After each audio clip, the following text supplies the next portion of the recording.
Justice Sanjeev Khanna ने सोमवार को सुप्रीम कोर्ट के 51वें चीफ जस्टिस के रूप में शपथ ली। उन्होंने डीवाई चंद्रचूड़ की जगह ली है।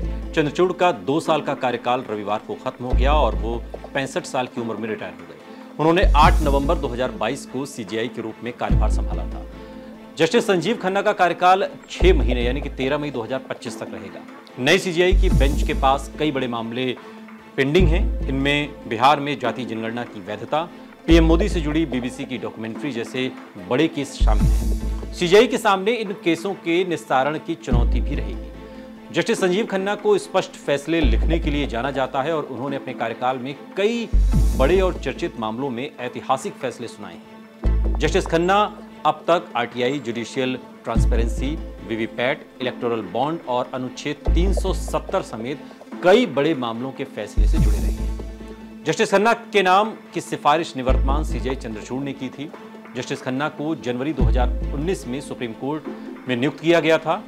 जस्टिस संजीव खन्ना के कार्यकाल में उनके समक्ष कुछ लंबित बड़े मामले होंगे और इन केसों में फैसले करने में उनकी क्षमता पर लोगों की निगाह भी रहेगी। मसलन समलैंगिक विवाह के अधिकार को खारिज करने वाले आदेश की समीक्षा, वैवाहिक बलात्कार का मामला, दाम्पत्य अधिकारों की बहाली की वैधता, नागरिक संशोधन अधिनियम जैसे केस शामिल हैं। इसके अलावा सालों तक जेल में बंद राजनीतिक बंदियों को जस्टिस खन्ना के कार्यकाल के दौरान समय से राहत मिलती है या नहीं, इस पर भी नजर रहेगी। दिल्ली के प्रतिष्ठित परिवार से ताल्लुक रखने वाले जस्टिस संजीव खन्ना तीसरी पीढ़ी के वकील रहे हैं। उन्होंने न्यायाधीश बनने से पहले अपने करियर की शुरुआत साल 1983 में 30 हजारी कोर्ट में वकालत की प्रैक्टिस के साथ की थी।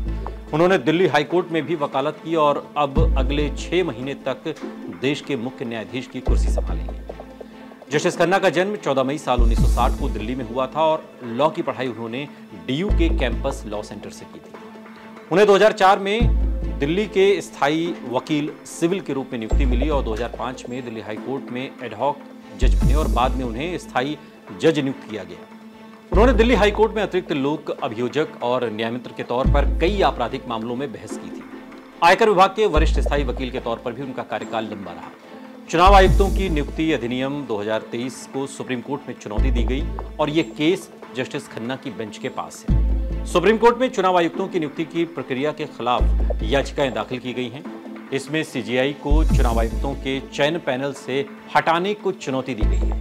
याचिकाकर्ता जया ठाकुर की ओर से कहा गया है कि मुख्य चुनाव आयुक्त और अन्य चुनाव आयुक्त नियुक्ति, सेवा की शर्तें और कार्यालय की अवधि अधिनियम 2023 में स्पष्ट उल्लंघन हुआ है।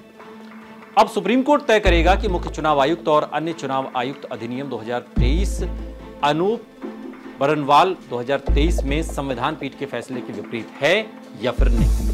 यह अधिनियम ईसीआई में सदस्यों को नामित करने के लिए कमेटी गठित करता है और इसके अलावा कलकत्ता हाईकोर्ट के आदेशों के टकराव मामले में सुप्रीम कोर्ट ने स्वतः संज्ञान लिया है। 24 जनवरी 2024 को कलकत्ता हाईकोर्ट की सिंगल बेंच के आदेश और 25 जनवरी 2024 को डबल बेंच के फैसले के बीच का विवाद सुप्रीम कोर्ट पहुंचा था। इस केस की सुनवाई करने वाली बेंच भी जस्टिस खन्ना के पास है। दरअसल जस्टिस अभिजीत गंगोपाध्याय की सिंगल बेंच ने 24 जनवरी को पश्चिम बंगाल पुलिस से जुड़े मामले में संबंधित दस्तावेज सीबीआई को सौंपने को कहा था और इस पर बंगाल सरकार ने जस्टिस सोमेन सेन और उदय कुमार की बेंच का रुख किया, जिसने सिंगल बेंच के आदेश पर रोक लगा दी। जस्टिस गंगोपाध्याय ने अपने आदेश में डबल बेंच का नेतृत्व कर रहे जस्टिस सोमेन सेन पर कदाचार का आरोप लगाया और एक राजनीतिक दल के लिए काम करने का आरोप लगाया था।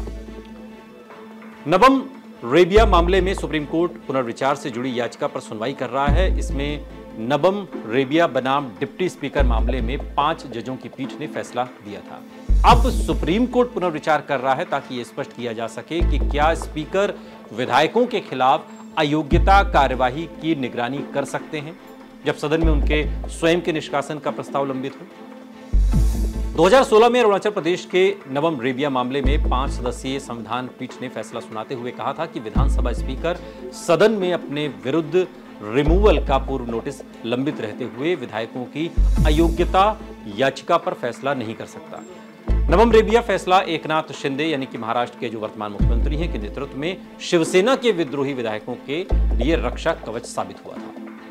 अनुच्छेद 194 के तहत इम्यूनिटी और अभिव्यक्ति की स्वतंत्रता का मामला भी जस्टिस खन्ना की बेंच के पास है। इस केस में एन रवि बनाम विधानसभा अध्यक्ष चेन्नई पक्षकार हैं। सुप्रीम कोर्ट ये तय करेगा कि क्या अनुच्छेद 194 के तहत विधि निर्माताओं को प्राप्त प्रतिरक्षा अनुच्छेद 19 के तहत अभिव्यक्ति की स्वतंत्रता के मौलिक अधिकार पर हावी हैं या नहीं। राज्यों के वार्षिक कारोबार के आधार पर टैक्स लगाने का अधिकार मामला भी जस्टिस खन्ना की बेंच के ही पास है और इस केस में अर्जुन फ्लोर मिल्स बनाम ओडिशा राज्य पक्षकार है। सुप्रीम कोर्ट यह तय करेगा कि राज्य सरकारों को वार्षिक कारोबार के आधार पर बिक्री कर वसूलने की संवैधानिक अनुमति है या नहीं। बिहार जाति जनगणना की वैधता के मामले में भी सुनवाई की जा रही है और इस केस में यूथ फॉर इक्वलिटी बनाम बिहार राज्य पक्षकार है। सुप्रीम कोर्ट को यह तय करना है कि बिहार सरकार को जाति आधारित सर्वेक्षण कराने का अधिकार है या नहीं। पीएम मोदी की डॉक्यूमेंट्री पर बैन मामले में भी जस्टिस खन्ना की बेंच सुनवाई कर रही है और इस केस में भी एन राम बनाम भारत संघ पक्षकार है। यानी कि जस्टिस खन्ना के पास अब कहीं ना कहीं एक तरीके से आने वाले 6 महीने में ये कुछ बड़े मामले हैं जिन पर पूरे देश की निगाह उनकी तरफ होगी कि वो अपना क्या फैसला लेते हैं।